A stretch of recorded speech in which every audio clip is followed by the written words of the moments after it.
Язмыш, бәхетлеме ул, бәхетсезме, ул һәр кемнең үзенеке. Еллар узгач, артыңа борылып караганда, үткән юлларың язмышың өчен йөзең кызармаслык була икән.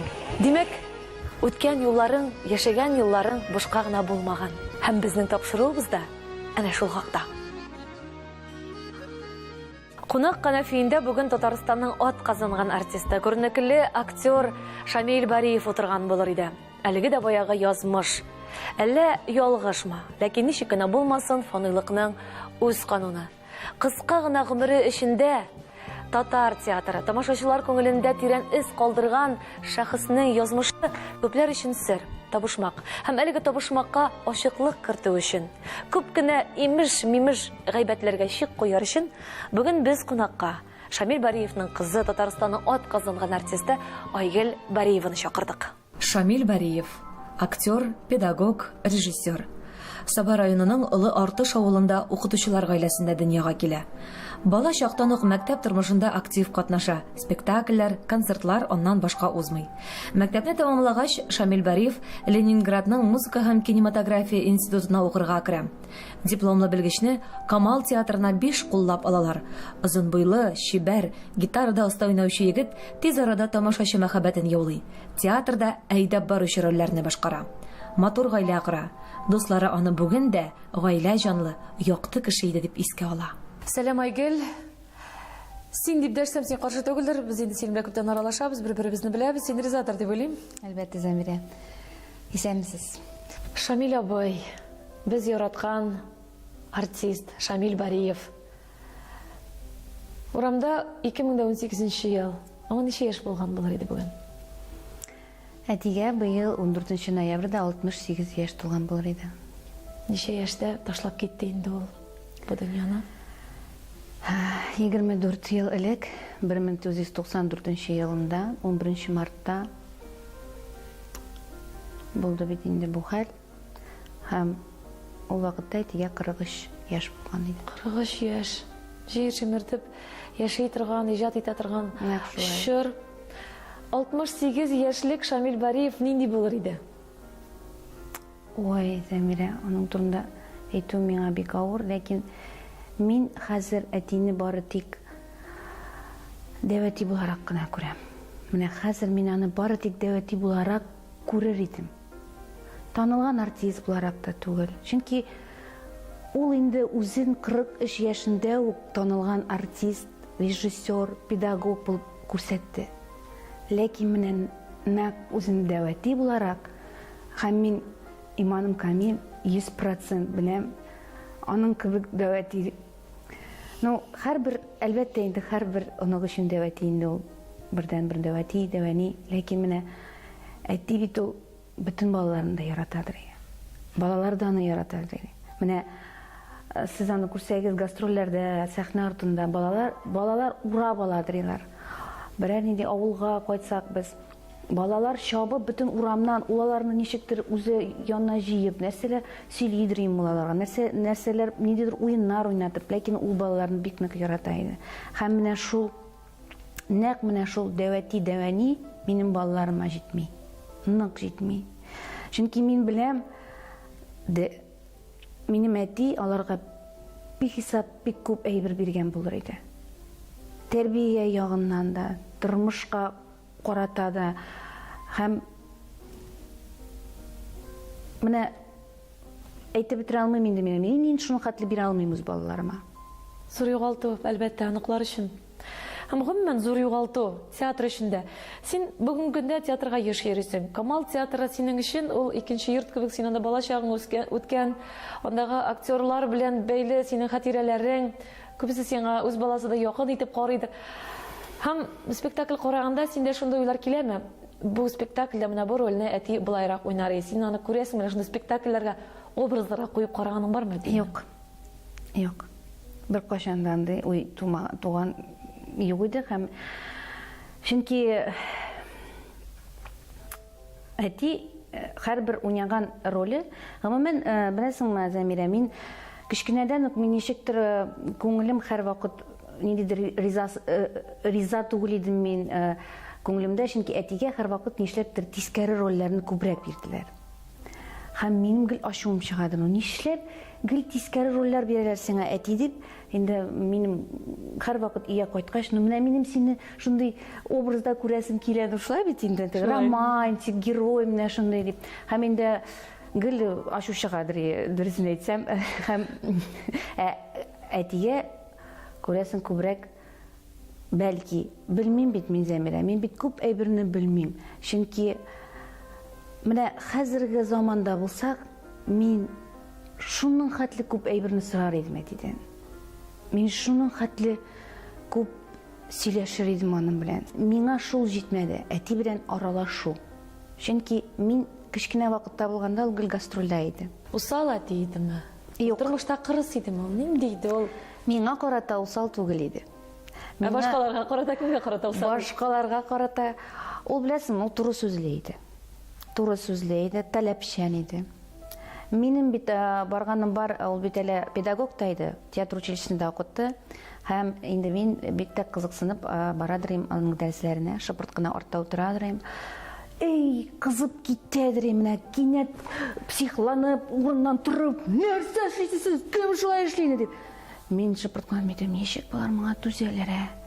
Ничек шулай була инде? Син аны аңды итеп күз алдына китермисең. Юк, китерәм. Нишләп ул идея шулай психланадыр? Ничек инде кай? Әлбәттә. Синең алдыңда син чыгарган әтиңнең әнигә язган хатлары, тапшырылган хатлар китабы. Ул хатларны, ул китапны укысаң, туташ мәхәббәттән генә торган кебек, менә идеаль мәхәббәт. Ул бит мәхәббәт иләнгәнче булган. Бу бит 5 ел йөришкән бу мәхәббәт бу хатларда. Яшәгәндә шулай да менә бары кызып китәдер диме иде. Бик кызып китә, чөнки ул бит скорпион иде, гороскоп буенча да, һәм ул бик аннан соң без бөтенебез эшебездә ут. Әни дә ут, йолдызлыгы астында, әти дә, мин дә. Һәм шуңа күрә әти бик тиз кызып китә һәм бик тиз сүнә. Үпкә тотмый. Үпкә тотмыйдыр, юк. Ләкин күңелгә бик якын аладыр, бик борчыладыр. Но кызадыр инде. Ләгәдер инде безгә дә, әнигә дә, миңа да. Берәр нәрсә теге ни булса, канәгатьләндермәсә, мин әле дә хәтерлим, менә минем беренче адымнарым җыр буенча, минем иң беренче остазым әти иде. Һәм һәрбер җырны ул миңа кечкенә спектакль буларак куймакчы иде. Һәм психланадыр инде, менә әйдә, хәзер репетиция ясыйбыз, әйдә, куй җырыңны дип. Хәзер, давай, менә ничек чыгасың син сәхнәгә, давай, менә шуннан, менә әле дә хәтерлим, инде мин чыгам. Ну нәрсә? Кем шулай чыга инде? Син бит үз-үзеңә сыкланып, менә карагыз, мин нинди матур булып чыгасың сәхнәгә. Ну син бит, син вообще аңлыйсың, син нәрсә турында җыр җырлыйсың? Син җырны, син бит җыр турында уйларга тиеш, үзең турында түгел, нинди мин матур дип тәти булып чыгар. Гел ачуланады. Менә хәзер дә сабак бит инде ул димәк сиңа. Син һәр сәхнәгә чыкканда Әлбәттә, ул сүзләр минем шул вакытта настолько кирип калды, сеңеп калды. Әле дә хәтерлим, кырказлары җырын куябыз. Институтка керергә җыенам мин. Һәм инде анда бит инде 2 җыр программага өйрәнергә кирәк керер өчен. Һәм менә шул кырказлары, бүген таңда күрдем кырказларын. Менә әле дә хәтерлим, ничек әти миңа куйды ул җырны. Кечкенә спектакль кебек куйды ул миңа. Барам чишмәләргә җырлады, шул кентеләр асып, менә конкурска әзерләде инде ул мине. Режиссер буларак. Һәм миңа ул бик зур сабак иде. Менә бүгенге көнгә хәтле мин менә аны һәр вакыт искә төшереп, үземнең ниндидер менә шундый рамкада тотам. Менә теге хыялланып, теге ой, кай вакыт чыгасың бит инде тәти матур булып, үзеңне аннарсың. Әтинең сүзләре шарт искә төшә дә, мин сразу үземне нитәм. Кулга алам, һәм инде җырның мәгънәсенә төшенергә, җырны җиткезергә тырышам.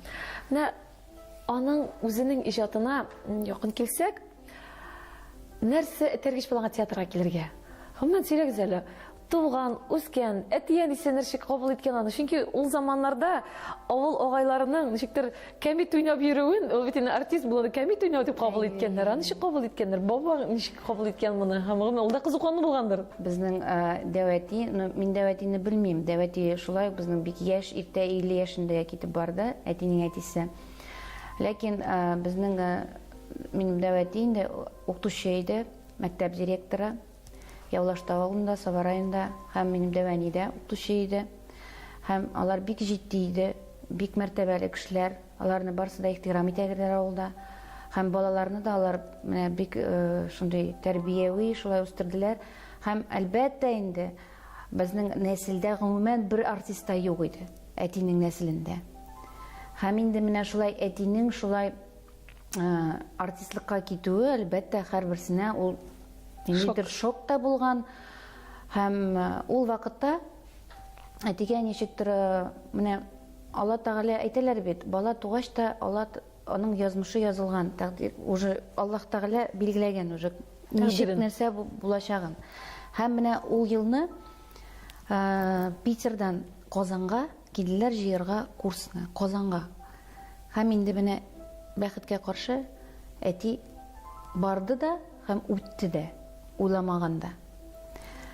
Әти ул бит инде менә ничектер сәләтле иде, җырга да, нәрсә ул гитарада да уйнады бит инде.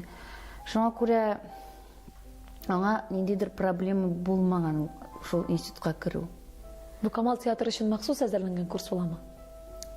Ул Камал театрына ничек килде? Әйе, алар анда берничә кеше бергә киттеләр инде. Менә Габделфат Шарафиев мәрхүм инде, шулай ук Илдус Ахмәтҗанов, Луара Пашакирҗанова, әти, менә алар берничә кеше инде бер курс белән киттеләр, Питерда укып чыктылар һәм инде монда кире актер булып кайттылар Камал театрына. Театрда, концертларда, эстрадада, гомумән сәхнәдә, сәнгатьтә артистлар арасында бар берсенең берсе белән ярышу, көнчеллек, кызыгу дигән әйбер бар. Бигрәк тә театр турындагы язмаларны укысаң да, истәлекләрен артистларның да укысаң, ниндидер роль өчен барбер көрәшү дигән әйбер бар. Ул мине гафу итсеннәр, мин беркемне дә яманлап әйтергә теләмим, ләкин ул әйбер ул язылмаган закон. Ул кеше бит ул, җан бит ул. Менә шушы әйбер Шамил абый аңа ничек карыйдыр иде? Бар иде аның көндәшләре, бар иде аның дошманнары. Әлбәттә бар иде. Һәрбер артистның бар көндәшләре. Әтинең генә түгел, минем иманым камил, һәрбер артистның көндәшләре бар. Һәм инде хәтта безнең татар эстрадасында да нәкъ шулай ук бу яшерә торган әйбер түгел, ләкин әти бик авыр кичерәдер дөрессезлекне. Менә гаделсезлекне, һәм инде менә әле дә хәтерлим, шулай кайтып керәдер өйгә, кухняда алар миңа күрсәтергә тырышмыйдыр инде. Әни белән кухняда бикләнеп, һәм инде ул менә бик авыр кичереп, Гөлфия, әйтәле миңа, менә нишләп шулай барсында менә несправедливо дип. Менә шулай итеп, әле дә колагымда яңгырый шул сүзләре. Стена аша. Һәм элек бит, беләсезме, элек шундый ике состав. Ул хәзер дә бар булган инде, ләкин ул хәзер әзрәк. Мин менә шулай карыйм бит инде спектакльләрне. Ләкин элек ул һәрбер спектакльдә 2, хәтта 3 состав бар иде. Һәм ничектер менә беренче состав ул ничектер теге менә премьераларда, теге зур фестивальләргә җибәрәдерләр, теге зур элиталар карарга килгәндә, беренче составта уйнау ул дәрәҗәле иде. Икенче состав инде ул теге менә алмашка тишекләрне ябыр өчен кебегрәк. Мин шулай кабул итәдер инде әтинең сөйләүләре буенча. Һәм ничектер аны гел менә шул икенче составка куядырлар һәр вакыт. Ул аны бик авыр кичерә. Әлбәттә аны һәрбер артист авыр кичерә инде. Ул бит инде һәрбер артист инде беренче составта булырга. Һәм ул менә шуны бик авыр кичерәдер, кайтадыр менә нишләп шулай дип. Һәм андый ситуациялар күп булгандыр инде Зәмирә. Ул бит инде аннарсын барсында ир кеше буларак сөйләмидер иде. Ул барсында эчендә тотадыр. Җыеп барадыр. Һәм инде менә юкка гына бу инсульт булмады бит инде 43 яшендә. Чөнки аннарсын яшерен батырын түгел инде, әлбәттә инде ул вакытта совет заманында бик күп кеше шәдри. Аны бит инде ул яшерә торган әйбер түгел. Һәм Мин инде аны ниндидер шарасызлык дип әйтер идем дә инде. Һәм менә шушы гаделсезлекне басар өчен инде. Менә ул Хәмер бит белән. аннары иҗат кешеләре, алар слабый кешеләр дип әйтер идем мин. Чөнки аларны Аларның күңелләре йомшак, күңелләре яралана. йомшак, әйе. Һәм менә шушы йөрәк әрнүләрне басар өчен Хәмер.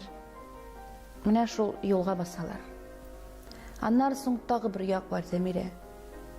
Шул ук көнләшүче без аларны әйтик инде, дуслары, Әйе. көнләшүннән жюри менә шундый юлга бастыралар. Этәләр иде. Өтәләр иде. Дус булган булып, хәленә кереп, сыйлыйлар. Әйе. Һәм мин менә хәзер замана үзгәрде. Мин бит инде барыбер карыйм, аннары соң менә күзәтәм. Аллага шөкер. Хәзер андый әйбердән китәбез без. Хәзер ул совет заманында бит бик күп салгадылар. Әйе. Иштеләр, менә хәтерлисеңме? Бер чор. Ул бит менә шундый чор иде ул. Чор иде. Чор иде, бер чор. Ул бит шир иде. Ул безнең илнең шире Шир иде. иде. Һәм менә шул бетерде дә күпме талантлы кешеләрне шул шир бетерде. Һәм без коткара алмадык ул. Менә без дә нәкъ шулай ук әтине коткара алмадык. Шуңа күрә Хәмер корбаны күпмедер дәрәҗәдә. әйе, менә әти үлгәннән соң бик күп артистларга шок булды. Шулай. Һәм шуннан соң бик күп артистлар ташладылар да ул әйберне. Ул ниндидер менә сабак булды, дәрес булды. Чөнки дөрестән дә бит ул бит менә барысы да сәламәтлек бит, ул бит барыбер бөтенесе сәламәтлеккә килеп терәлә ахыргы чиктә.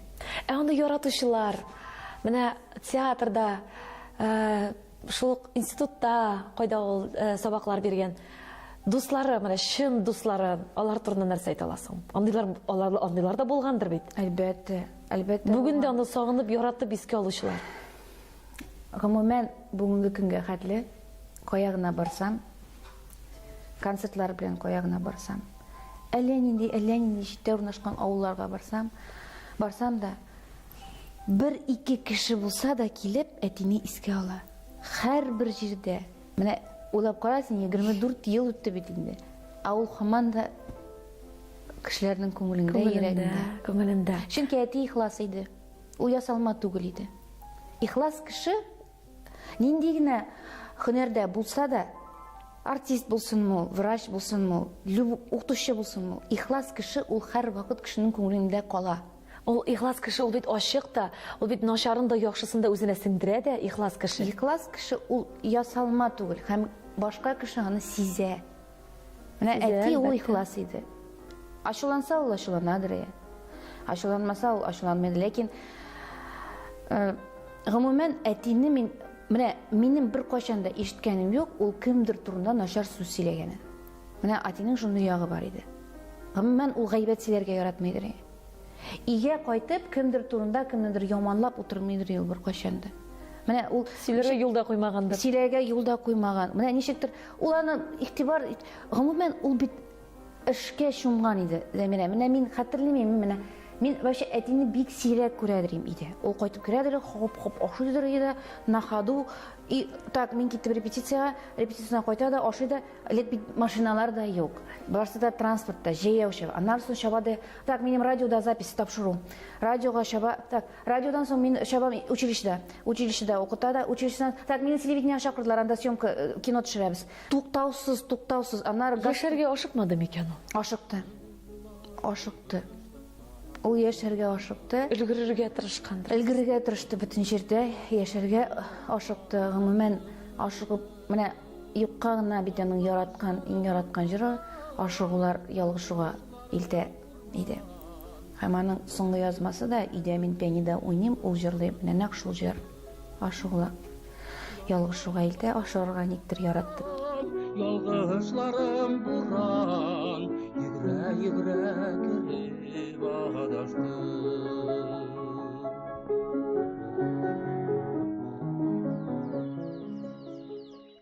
Дөрестән дә менә ул җыр аның турында ашыгарга яратты. Һәм менә ул бит җырга килгәндә дә җырлыйдыр иде бит.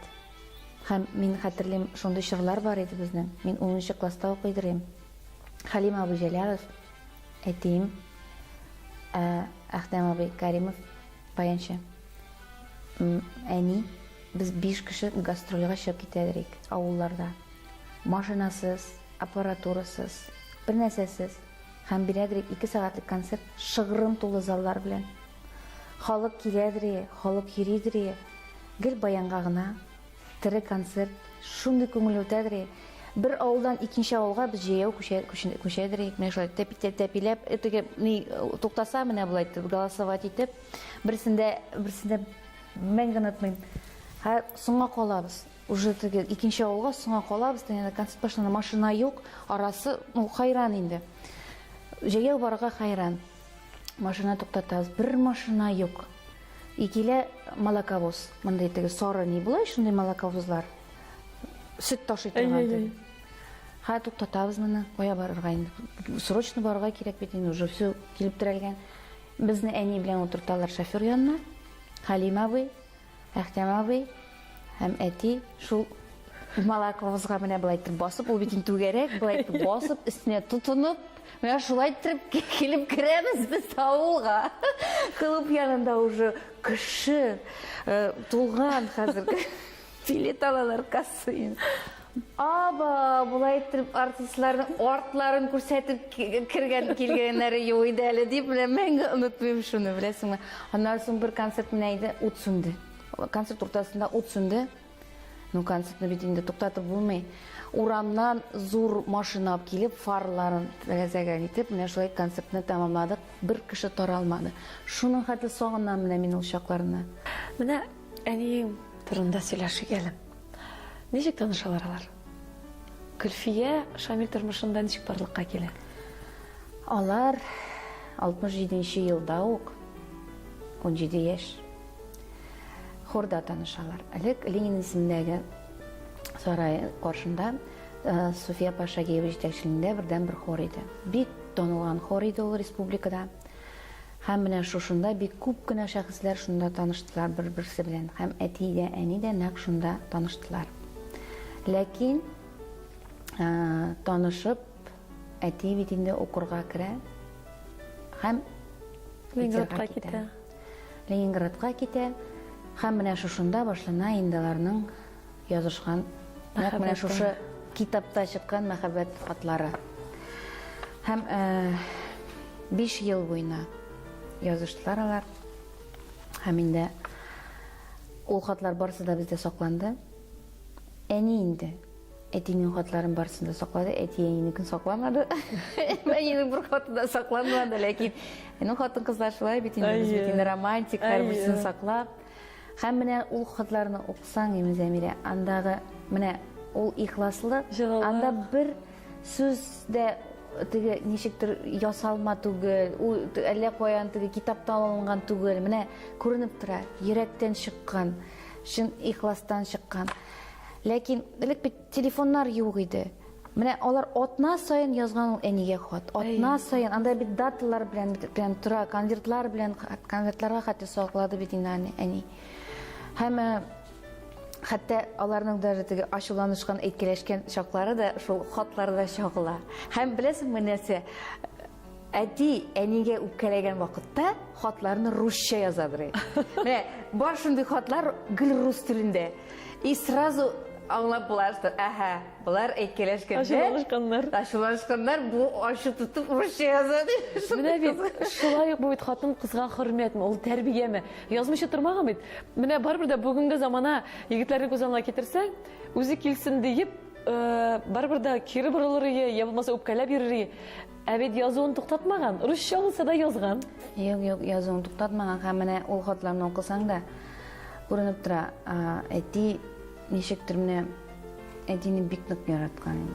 Көнләшәйдеме? Көнләшәй. Гөлфия апа, театрда артист битен гастрольләргә китә. Әти бик көншәйде. Әни көншәйдем. Әни юк, әни тыныч иде. Бәлки ул күрсәтмидер иде. Аннары аның холкы да икенче иде. Әни гомумән ул тыныч иде. Чөнки Шамил Бариев ул бит инде Камал театрының берсеннән-берсе сылу, берсеннән-берсе матур, күренекле актрисалар белән бергә уйнагач, көнләшү юк име? Ләкин әти әйтәмеш, әти әнине бер кая да калдырмады үзеннән. Гастрольләргә йөреп бара. Гастрольләрдә бөтен артистлар әтидән көләдер. Кем инде теге урманга утын белән бара дип, кем инде шулай эшли дип, әзгенә калдыр инде шул Гөлфияңне дип. Ул менә бөтен җирдә әни белән йөриде. Аннан соң мин тугач минем белән, хәтта менә бөтен элек бит гастрольләргә бер айга китәдер иде Зәмирә. Ничек инде бер айга калдырсын инде ул әнине. Элек бит Алматага алар барсалар бер ай торадыр. Ташкентка барадыр бер ай, Мәскәүгә менә Син дә барадыр. Мин дә барадыр. Минем иң бәхетле чорлар менә беләсең, без анда бөтен артист балалары барадырлар. Без анда дуслашып, менә бөтен шул теге ул моментларны мин һәрвакыт сагынып искә алам. Хәтта менә Мәскәүдә инде хәзер ул гостиница юк, Россия гостиницасында тордык без бер ай буена.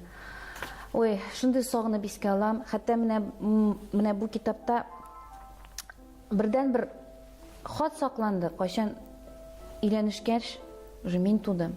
Ул гастрольдән язды. Һәм менә бу китапка ул бердән бер хат шулай ук керде. Нишәптер теге башка хатлары сакланмады уже өйләнешкәч. Һәм менә бу хат сакланды. 22 июльдә 1979 елда язылган бу хат. Бер өзеген генә укысам ярыймы? Әлбәттә. Гөлләрем минем. Әни Гөлфия исемләйде, мин Айгөл. Ул безнең гөлләрем дип йөртәдер. Гөлләрем минем, ни хәлләрдә яшәп ятасыз? Бик каты сагындым инде үзегезне. Килүгә әле бер атна гына вакыт узды, ә миңа бер айдан артык тыйла башлады. Гөлем, әллә минем хатны алмагансың, әллә икенче сәбәп белән, ни өчендер синнән җавап юк әле. Бәлки хат озак йөридер. Менә бу хатны тизрәк барсын өчен безнең баш художникка биреп җибәрәм. Ул иртәгә Казанга оча. Яратам бит мин сине, Гөлем. Бик нык яратам. Мин хәзер гел шул Ташкент турында гына уйлап йөрим. Исән-сау гына шунда очрашасы көнне уйлап, хыялланып йөрим. Әгәр дә бүгеннән үк сезне китергә мөмкинлек булса, мин иртәгә үк, юк, бүген үк килеп җитегез дип әйтер идем. Барлык синең белән булган ачуланышлар югалып калды. Бер-беребезне никадәр газаплыйбыз бит, Аңла, Гөлфия.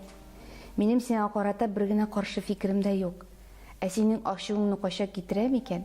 Бу юри түгел. Мин һич кенә дә алай эшләргә теләмим. Мин сине генә яратам. Нык яратам, сиңа ышанам. Һәм сиңа да миңа ышанырга, чынлап ышанырга кирәк. Шул очракта безгә җиңелрәк тә булыр.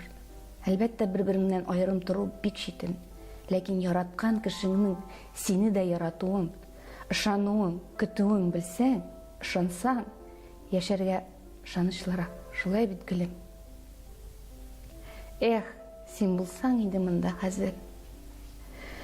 Күкрәгемә кысар идем дә мин сине, күзләремне йомып, битемне тидерер идем.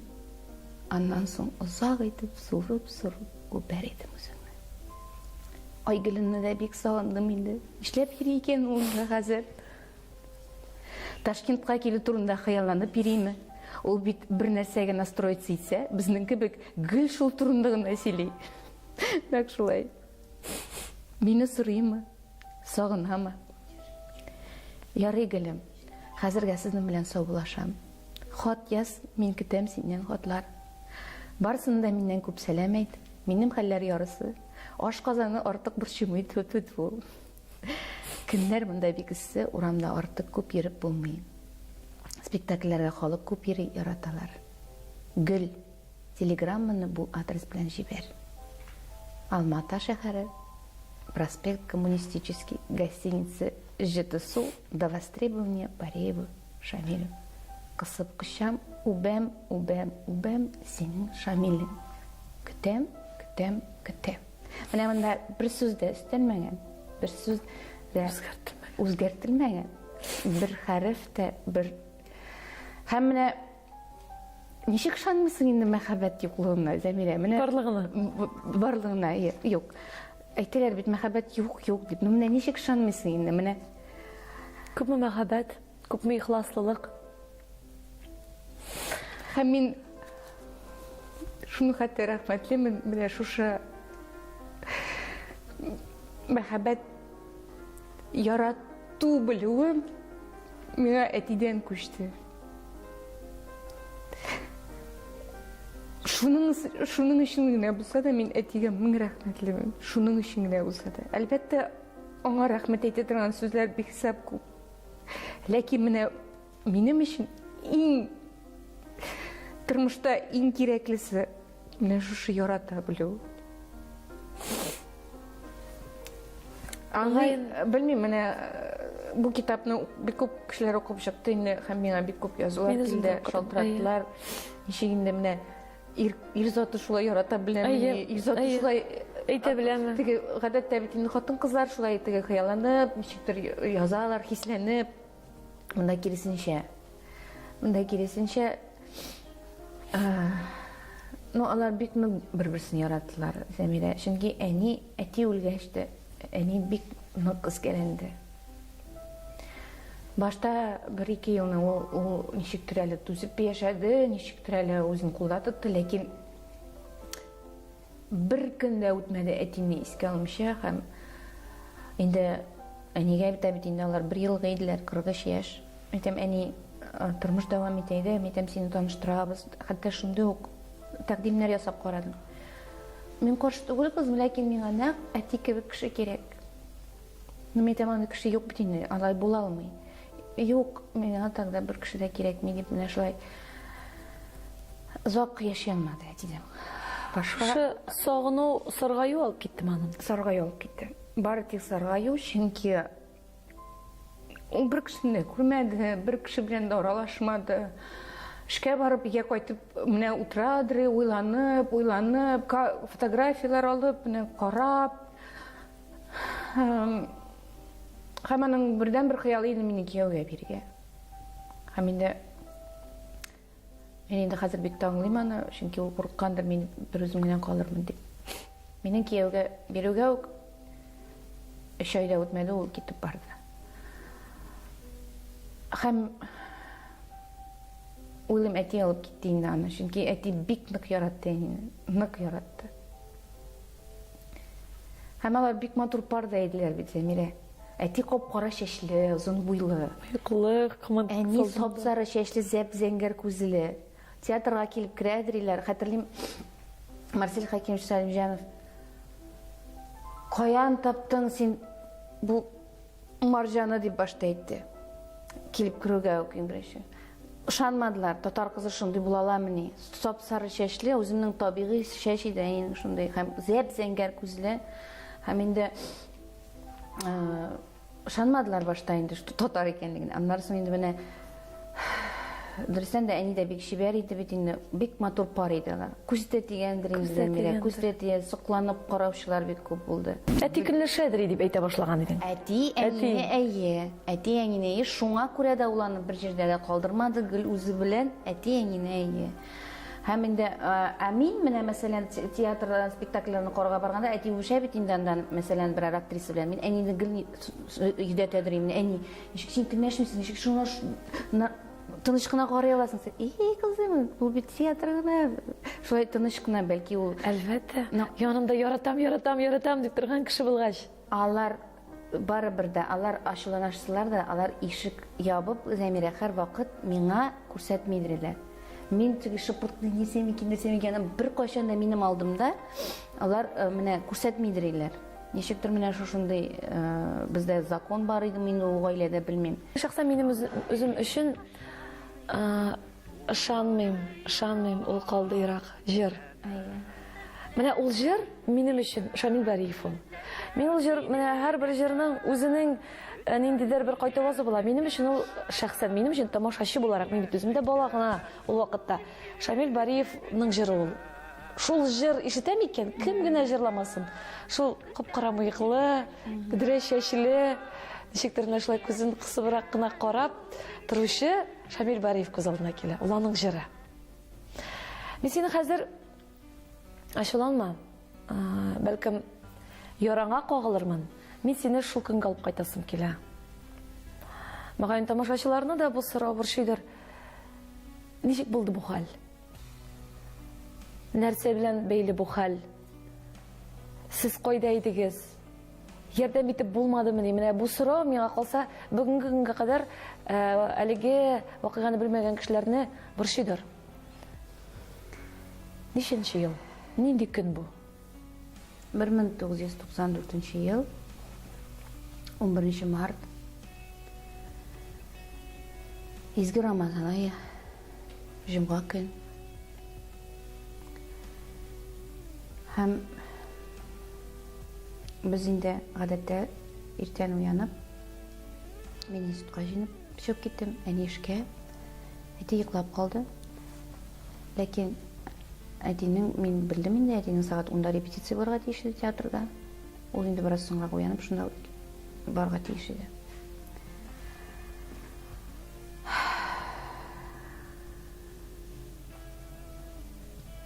Но білмеймін инде мұны айту. Біз мұнда ашықтан ашық сөйлешебез бит инде. Но менің хақым жоқтыр бүтін әйбірні сөйләргә, чөнки әтинең бір туган абыйсы исән әле. Бәлки ул риза булмастыр бу минем сүзләремә. Әлбәттә, әтинең бүтән туганнары исән түгел инде уже. Әти, әнисе, бір туган апасы, абыйсы, алар бүтәнсе инде мәрхүм. Ләкин безнең әле бар Наил абый, безнең бердән бер тоянышыбыз калды. Уйлыйм, мин барсында сөйләргә тиеш түгел. Ләкин әти йоклап калды. Без киттек. Ул вакытта телефоннар юк. Сотовыйлар юк бит инде. Мин институт культурада укыйм, 2-нче курста. Һәм килеп кердем институтка, ул вакытта ул көннәрне сайлау алды көннәре иде ул. Һәм безгә листовкалар тоттырдылар. Сез бүген укымыйсыз, шул листовкаларны сез таратырга тиешсез почта ящикларына йортларга инде. Һәм институт культура урнаштырган беләсез бит инде кайда. Җәяү төшеп роторный урамына, менә миңа шундый пачка тоттырдылар. Һәм инде иң беренче роторный урамында урнашкан йортка мин кирдем дә, иң беренче подъездга сала башладым шул листовкаларны. Һәм кинәт менә күңел нәрсәдер сизгән кебек, ник кирәк соң инде миңа бу? Кем тикшерә инде мине, салдымы, мин юкмы дип. Ярар, өләштем дип әйтермен, яланнармы дип мин бу пачканы тондырдым мусор җиләгенә һәм утырдым троллейбуска, кайтып киттем өйгә. Бер 40 минут үткәндер, һәм инде кайтып кирсәм өйгә. Татарстан урамында яшәйдек без ул вакытта. Ишекне ачтым, минем апам. Шул вакытта мен инде шик туды. Нишин апа көпәкендез бездә. Безнең Хрущевка йорт иде инде ул, һәм өйгә киреп керүгә үк коридорга ванна ишеге күренәдер инде сразу. Минем киреп керүем булды, миңа бер нәрсә әйтмәделәр дә. Мин сразу күрдем әтинең ятканын идәндә. Шулай итеп, ничектер менә шулай итеп ятты ул менә. Капланып, әйе. Һәм инде әлбәттә мин иң беренче реакция ташланып кочакламакчы идем. Мине инде читкәрәк алып китеп, ярамый дип, хәзер милиция килә, скорый килә дип. Әле мин бит әле үлде дип ышанмыйм. Мин бит әле һаман исән дип торам. Без скорыйны көтәбез. Әни идә инде, әни алдан килгән булган. Әни нәкъ шулай ук эшкә барды да, күңел нәрсәдер сизгән кебек, 1 сәгать утырды, кайтып китте эшеннән. Һәм Исән булган Марин кайтканда. Әти исән иде. Әни кайтканда әти исән иде, пульсны мин ишеттем. Скорый бик озак килмәде. Һәм инде кайбер туганнар да килде. Элек бит инде машиналар да юк, бөтенесе транспорт белән килә, такси дигән дә әйбер юк. Һәм инде туганнар әле каян килеп җиттеләр. Скорый һаман юк. 40 минуттан соң скорый килде. Һәм инде беләсеңез, Әмирә, алар дөресен әйтсәм карап та тормадылар җүнәп. Һәм инде менә аларның шул килеп керделәр, япь-яшь егетләр, врачлар. Все инде ул уже подох дип әйттеләр дә. Һәм менә бу шул сүзләре минем команда әле менә колакта шул сүзләр яңгырый. Кычкырып акырасы килде ул моментта. Менә анда туганнар бик күп иде.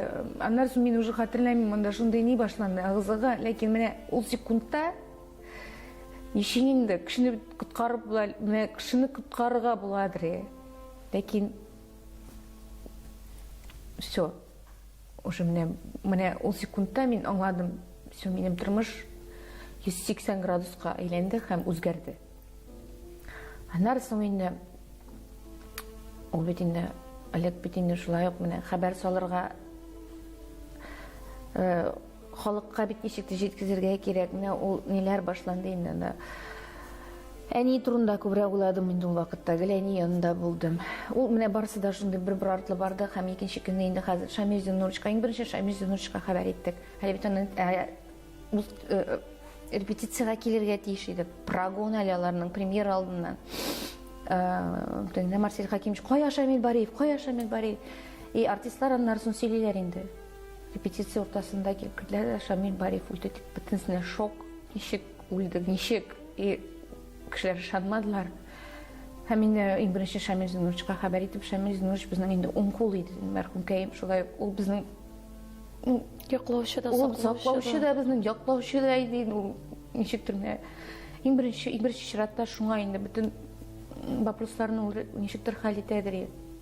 Һәм әтинең иң якын дусты иде, иң якын сердәше иде, таянычы иде Шамил Зиннурч. Һәм инде урыннары җмакта булсын. Икенче көнне Зәмирә, мин уйламадым шуның хәтле халык килер дип. Чөнки менә әле 4тән соңына телевизордан игълан иттеләр, яңалыкларда. Шулай Татарстанның аткан артист Шамил Бариев үлде дип, иртәгә хушлашу була дип. Кешеләр районнардан килделәр, койлардан килмәделәр. Һәм минем күз алдымда һаман шул бер картина. Саубулаштык, халык саубулашты бит инде менә Камал театры эчендә. Һәм без утырдык машинага, машина ачык бит инде менә шулай әтине керттеләр дә, без әни белән утырдык. Һәм менә шушы Камал театрыннан мәчеткә барырга тиештек, Мәрҗани мәчетенә. Һәм менә бу араны без барабыз. Тере коридор. Тере коридорына түгел, трамвайларны туктаттылар. Менә Татарстан урамыннан трамвайлар йөриләрме? Менә кара халык менә. Мин ул картина менә ул һаман да минем күз алдымда. Һәм без менә шул машина белән барабыз, менә шул бөтен халык безнең арттан бара. Һәм мин шунда әти янында утырып, мин әйтәм, әти, син шундый бәхетле. Син 43 яшендә китсәң дә, син бит бушка яшәмәдең бу дөньяда. Күпме, это же нинди зур бәхет ул, Зәмирә. Мәсәлән, минем өчен ул зур бәхет. Мин үзем артист буларак, мин беләм, что әти өчен дә ул бик зур бәхет. Чөнки шуның хәтле күп халык бөтен эшләрен калдырып, шул заманда бит әлеме килеп җиттеләр, әллә кайлардан, икенче шәһәрдән ничек килделәр алар, ничек өлгерделәр алар. Һәм менә инде бу күренеш, мин инде сөендем, берсен әйтсәм, мин сөендем әти өчен. Менә әйтәләр бит, мөһим түгел ничә ел яшәдең син, мөһим ничек яшәдең син. Менә дөрестән дә ул дөрестән дә шулай. Кешегә Аллаһ Тәгалә тарафыннан ниндидер бурычлар биреләдер җир йөзендә башкарып чыгарга. Мөгаен Шамил Бариев әлеге бурычларны 43 яшенә җиткәндә тәкъдиренә язылган шушы бөтен миссияне бәлкем ул үтәгәндер. Әйтәсең бит, яшәргә ашыкты, ашыга, бәлкем шушы 70 яшенә, 80 яшенә кадәр сузып эшли торган әйберне ул 43 яшенә кадәр эшләп өлгергәндер. Бәлкем ул аны сиңа йөкләп калдыргандыр. Ләкин менә иң үкенечлесе калды аның дәвәти буларак үзен күрмәү һәм минем балаларымның аны күрмәү менә иң үкенечлесе шул. Без шулай уйлыйбыз, чөнки без бит аны күрмибез. Бәлкем ул чыннан да дәвәти буларак хәзерге мизгелләрдә яклап саклап яшидер. Чөнки Бәлкем, тамашачылар әле белеп бетермиләр, әле белерсез, күрерсез, чөнки Агил Бариеваның улы шулай ук актерлык юлын сайлап, шулай Шамил Бариевның юлын дәвам итәр. Кем белә бит? Бәлкем аларга инде үз фатихасын биргәндер. Бу бердә теге планлаштырмаган әйбер. Безнең өчен дә ул шок иде, шулай ук. Мин гомер буе каршы килдем балаларымның артист булуына. Һәм менә әйтәләр бит, геннарга каршы килеп булмый. Ул чынлап та дөрестән дә шулай. Һәм минем улымда күбрәк минем геннарымда түгел, нәкъ менә минем әтинеке. Шулаймы? Аның холкы да шундый, аның характеры да шундый, аның кай вакыт мин карыйм име, хәтта ул менә ирешләренә дә әтигә ошап китә. Менә дөрестән дә мин кай вакыт уйлыйм да инде. Стен барыбер дә ничектер әти карап торып, ничектер булышкан кебек. Кебек кенә түгелдер ул, бәлкем чыннан да шулайдыр ул. Һәм ул бар ул, менә ул связь бар ул бар. Бу сорауым бәлкем ничектер дөрес тә түгелдер, бәлкем тамашачылар аны көлке дип кабул итәрләр. Шулай да тормышта нәкъ менә әтиеңнең янәшәдә икәнен тойган вакыттан күңел белән, ничектер җан белән җан тыю арасы була бит, менә шундый вакыйга булганы булдымы? Һәр вакыт тоям, көндә. Көндә. Алар икесе дә беләсеңме? Беләсеңме, мин сиңа нинди әйбер сөйлим әле? Татарстан урамында без гомер буе яшәдек бит инде. Миңа 5 яшь иде без күчкәндән да. Ул квартираны Шамил Зинур шулай ук мәрхүмкәем элек бит инде артистларга яшәдериләр һәм гомумән Татарстан урамы ул артистлар урамы иде. Бик күп артистлар яшәде безнең тирәдә. Һәм инде менә шушы квартирада без бик күп еллар яшәдек. Һәм кияүгә чыккач, әти үлде бит инде. Аннан соң әни үлде. Мин ул квартирада ничектер яши алмадым. Мин ул квартирага кайта алмадым. Миңа авыр иде анда. Белмим, мин аңлата алмыйм аны. Менә инде минем иптәшем аны үзгәртеп тә карады инде, ремонтлар да ясап, теге полностью теге кыяфәтен дә юк, барыбер мин анда яши алмадым. Һәм инде без шундый яңа квартирага алып күчкән көнне менә ничек инде менә ничек бу мөгъҗизага ышанмыйсың, бу чынлап та мөгъҗиза инде. Без уже все күчкән көнне, менә китәсе көнне ике күгәрчен килде. Тәрәзә крайна теге якта, кухняның тәрәзә теге карниз бар бит инде. Ике күгәрчен утырды. Берс аппак. Каян килделәр аны мин белмим. И утыралар. И күренеп тора, что берсе ата, берсе ана. Берсе зур, менә теге күренә бит инде аты ие. И утыралар. И мин хәзер Ленар мәйтен кара. И без бу яктан балконнан чыгып, тегеннән карыйбыз кухняның тәрәзәсенә. Зак утырдылар. Зак. Шундый зак мәйтен бу бит әти белән әни килде, җаннары килде.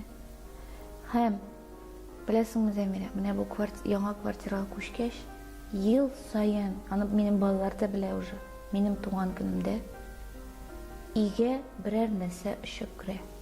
Я күбәләк булсынмы ул. Берсендә хәтта кыш очып керде, беләсеңме? Ел саен нәкъ минем туган көндә. Инде минем аиләм инде хәзер. Ел саен әни 22 августта сразу тәрәзәне ача, обязательно дәвани белән дәвәти киләчәк дип. Менә ничек, менә аны ничек аңлатырга?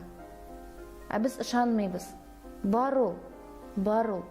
Алар барсын да күрәләр. Һәм әйтәсең бит, менә андый чаклар булдым. Көн саен тоям мин андый чакларны. Көн саен. Һәм мин үземне жәлләтәсем дә килми, бер кайчан да. Мин үземне бик бәхетле кеше саныйм. Мин бик иртә әти-әнисез калсам да, миңа алар шуның хәтле мәхәббәтне бирделәр күп, что миңа ул гомер буена менә Балаларыңа өләшергә дә җитә. Миңа ул балаларыма гына түгел, мин аны бөтен кешегә өләшердәй. Тормыш бит бу, язмыш бит бу. Нишләтәсең? Фанилык аңа инде Аллаһ Тәгалә биргәннән узып булмый дип әйтәләр. Тәкъдирдер, маңгайга шулай язылгандыр. Һәм Шамил Бариев та, Гөлфия ханым да, алар бәхетле кешеләр. Чөнки аларның менә шушындый кызлары бар. аларны яшәтүче бүгенге көнгә кадәр. Әлбәттә, Айгөл Бариева бәлкем әти-әнисенең рухына битараф булган очракта да тамашачы күңелендә алар калдырган эз, Шамил Бариев калдырган менә шушы эз ул җуелмасы. Һәм син шушы үзеңнең бала буларак бурычыңны әйтәләр бит, догачы балаларың булу кеше өчен зур бәхет дип. Менә син шушындый нәкъ менә догачы бала һәм аларны бүгенге көнгә кадәр бәхетле итеп яшисең. Алар шушындый бала табып тәрбияләү алулары белән дә үзләренең кешелек дөньясында тирән мәгънәле эз калдыруын раслыйлар. Кадерле дусларыбыз, хөрмәтле тамашачылар, бүген без сезгә чыннан да бәхетле дә, вакыты белән аянычлы да, ләкин бик кыска гомерле Шамил Бариев язмышыннан төрле вакыйгаларны сөйләдек, таныштырдык сезнең белән. Әгәр дә күңелегездә булган сорауларга җавап бирә алган булсак, без бик рәхмәтле һәм рәхмәт әйтәбез. Айгөл, сиңа гафу ит, бәлкем яраларыңа да кагылганбыздыр. Ләкин шуны әйтергә кирәк, популяр кеше, шәхес ул синеке генә түгел. Ул киң җәмәгатьчелекнеке, ул кешеләрнеке. Һәм кешеләрнең күңелен борчып торган әлеге сорауларга җавапны тамашачыларның беләсе килә. Һәм без инде аларга бүген күпмедер дәрәҗәдә җавап бирә алдык дип уйлыйбыз. Безнең белән булганыгыз өчен рәхмәт. Бәхетле булыгыз.